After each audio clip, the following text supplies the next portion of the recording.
Assalamualaikum warahmatullahi wabarakatuh. Bapak tutor yang saya hormati dan teman-teman yang saya banggakan.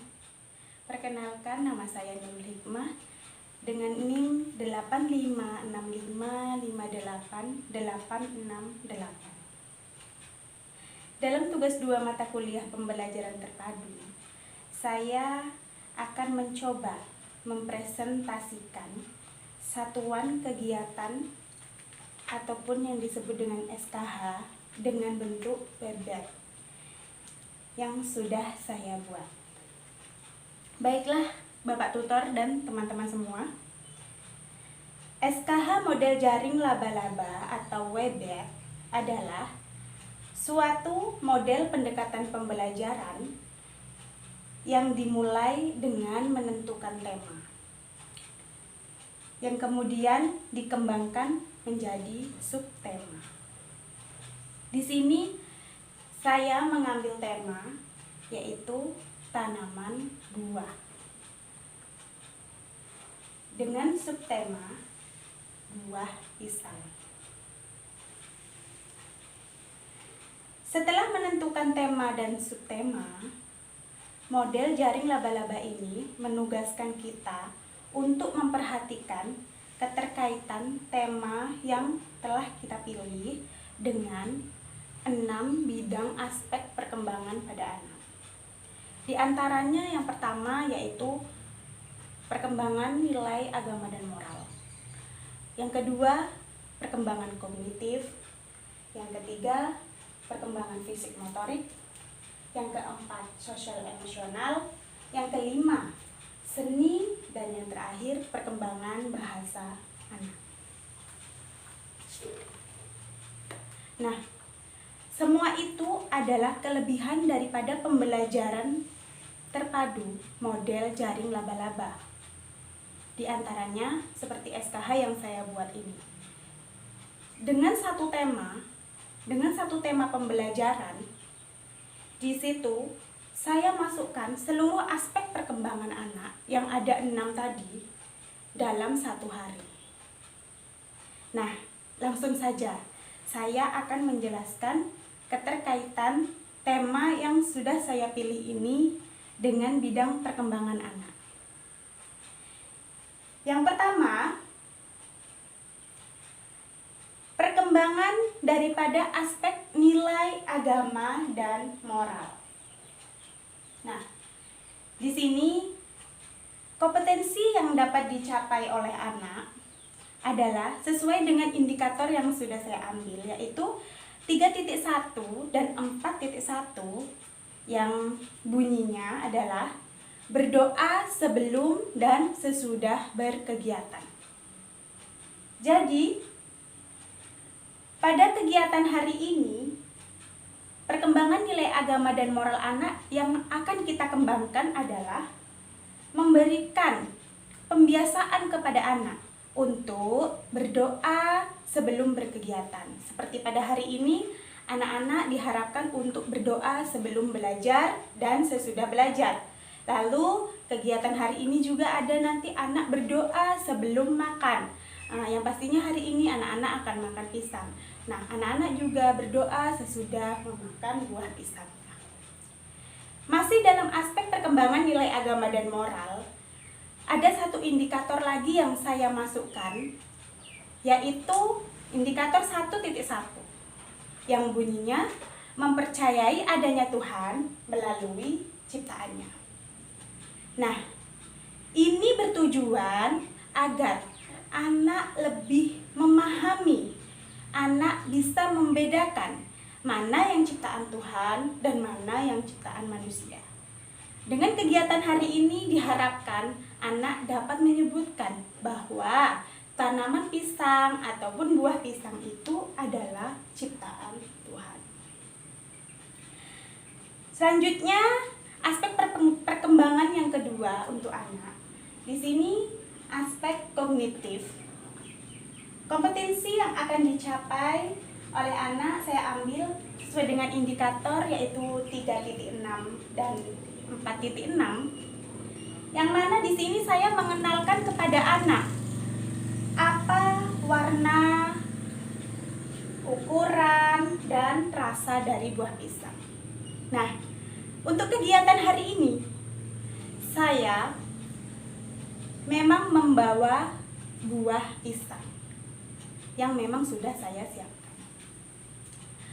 Dimana di sini anak akan membedakan warna pisang, karena pisang hijau itu adalah warna pisang mentah, dan warna yang kuning adalah warna pisang yang masak.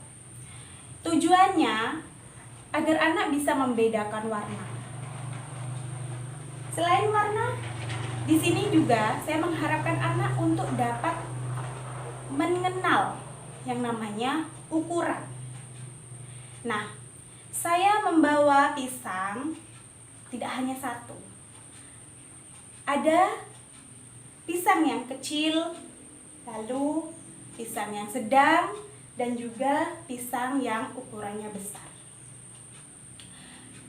Dengan aspek perkembangan kognitif ini, guru mengharapkan agar anak dapat membedakan dari ukuran pisang yang kecil, sedang, dan juga yang besar.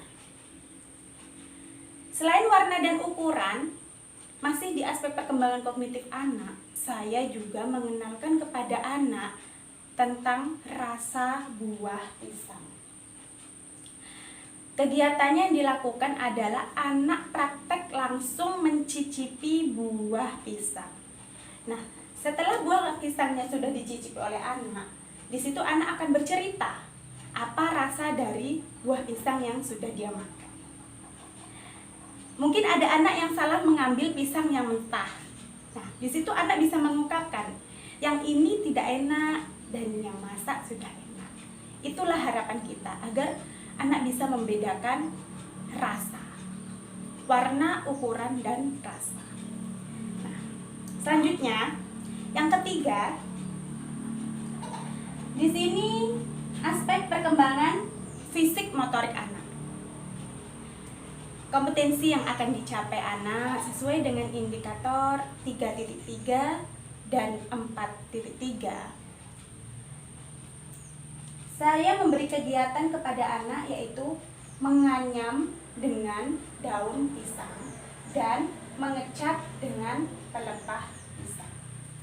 Jadi, sesuai dengan kompetensi dasarnya yang berbunyi, menggunakan anggota tubuhnya untuk melatih koordinasi mata dan tangan, dan juga melatih kelenturan jari-jari tangan anak.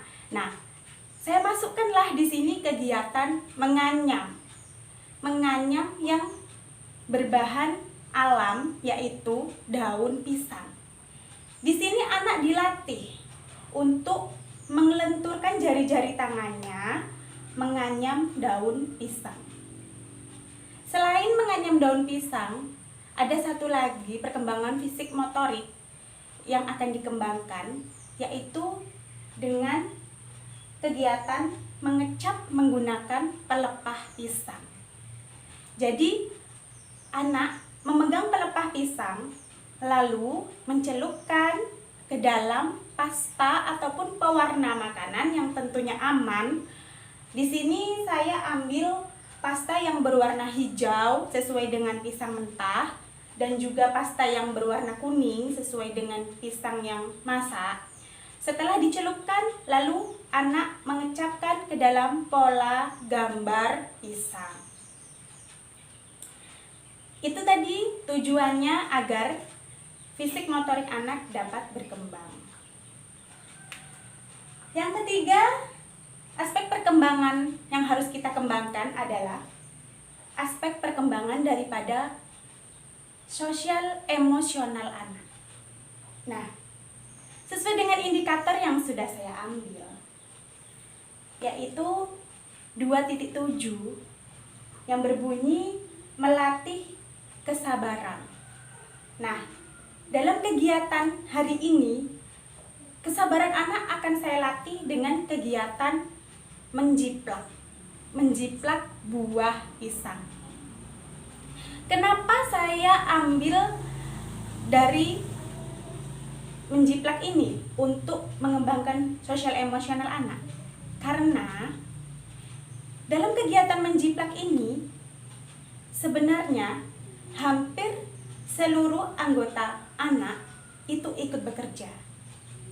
Contohnya, dalam menjiplak, tangan kiri anak yang pastinya akan memegang buah pisang yang akan dijiplak.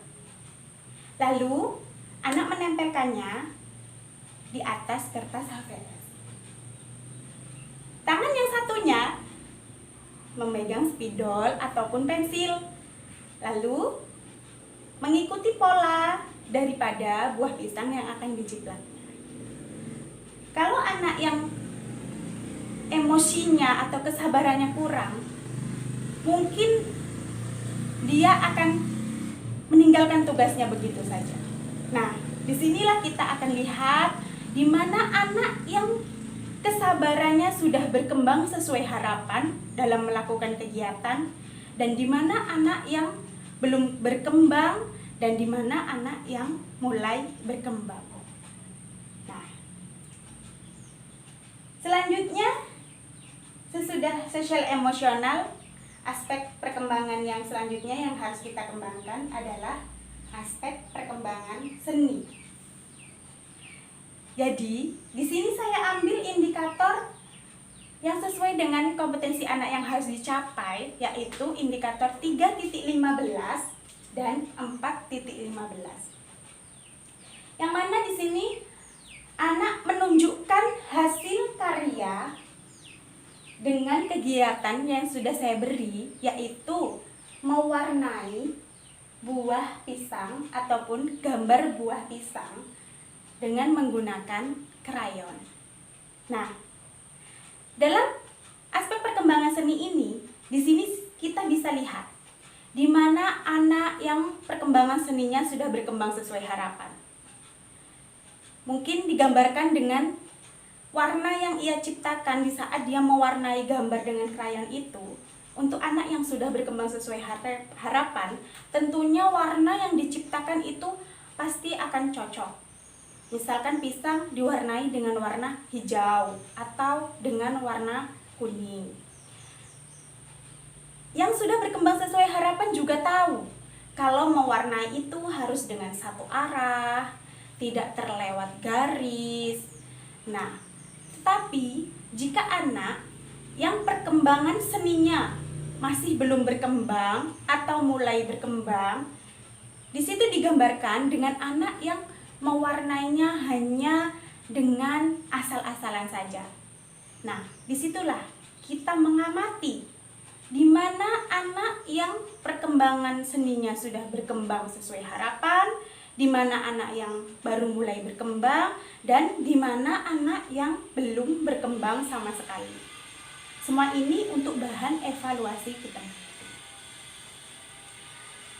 Yang terakhir, teman-teman dan Bapak tutor sekalian, yang terakhir aspek yang akan saya kembangkan di sini ada aspek perkembangan bahasa anak. Sesuai dengan indikator kompetensi yang harus dicapai anak, yaitu indikator 3.1 dalam perkembangan bahasa, 3.11 dan 4.11. Di sini kegiatan anak adalah bercerita tentang pisang berdasarkan dari pengalaman anak. Nah, dalam kegiatan ini saya mengajak anak untuk bercerita tentang pisang. Disinilah anak akan menceritakan pengalamannya tentang pisang. Dia pernah melihat pisang, pernah makan pisang, tahu rasanya pisang. Nah, inilah SKH yang sudah saya buat dengan satu tema tetapi mencakup 6 aspek perkembangan. Kiranya hanya ini presentasi dari saya, kurang dan lebihnya saya mohon maaf. Saya akhiri. Wassalamualaikum warahmatullahi wabarakatuh.